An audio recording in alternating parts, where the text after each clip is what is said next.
네, 디지털 성폭력이라는 이야기 요즘 많이 듣고 있고 또 우리가 페미토크 4에서도 잠깐 다루었었는데요. 오늘은 본격적으로 다루게 되네요. 걸크 희선. 디지털 성폭력은 그 디지털 매체, 카메라와 같은 그런 매체를 이용해서 상대의 동의 없이 촬영을 해서 유포를 하거나 유포한다고 협박하거나 또 소비하거나 아니면 사이버 공간에서 타인의 성적 자율권과 인격권을 침해하는 그런 행위들을 모두 디지털 성폭력이라고 이야기를 합니다. 그래서 여러 사례가 있는데 우리가 사례를 한 개씩 읽어보도록 하겠습니다. 네, 저는 불법 촬영에 관한 건데요. 얼마 전 저의 직장 내 여성 탈의실에서 초소형 카메라가 발견되었다고 해서 현재 경찰 조사 진행 중인데 수사가 시작되면 영상에 나온 여성들은 피해자 조사를 받으러 가서 영상에 찍힌 사람이 내가 맞는지 확인해야 한대요. 길에서 누군가가 저를 쳐다보면 유포되었나 하고 덜컥 겁이 납니다. 제가 옷 벗는 모습을 누군가 보았을까 생각하면 불안해서 잠이 오지 않아요. 아직 부모님께도 남자친구에게도 말하지 못했고 동료들과 저는 이제 직장에서 화장실도 편하게 가지 못해요. 이런 기사네요. 저도 기사 하나 가져왔는데요. 성적인 촬영물을 동의하지 않은 상태에서 유포하겠다고 이제 협박하는 것에 대한 내용이에요. 남자친구와 한번 보고 지우기로 하고 성관계 영상을 촬영한 적이 있는데 헤어지자고 하니까 헤어지면 유포할 것이라고 협박을 해요. 헤어져도 경찰에 신고를 해도 유포할 거래요. 분명히 지우는 것을 그 자리에서 확인을 했는데 그래도 불안하고 이제 어떻게 해야 할지 너무나 막막합니다. 저의 사례는 사진 합성으로 인한 청소년 사이버 학교 폭력입니다.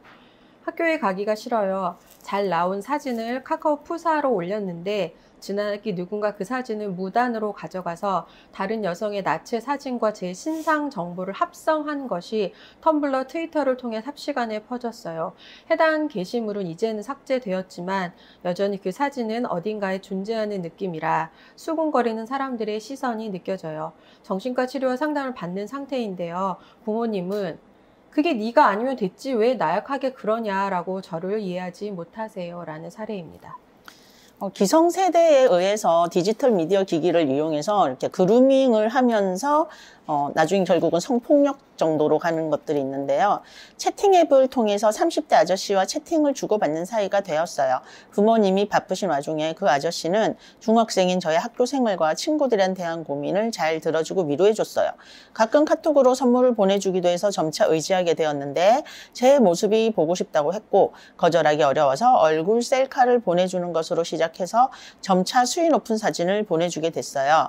부모님이 제 휴대폰 사진을 보면서 알려줬고 부모님이 경찰에 신고했어요. 현재 그 아저씨는 제가 자발적으로 찍어서 휴대폰으로 보내준 사진이라고 말하고 있고 저도 매우 혼란스러운 상태라 어떻게 해야 할지 잘 모르겠어요.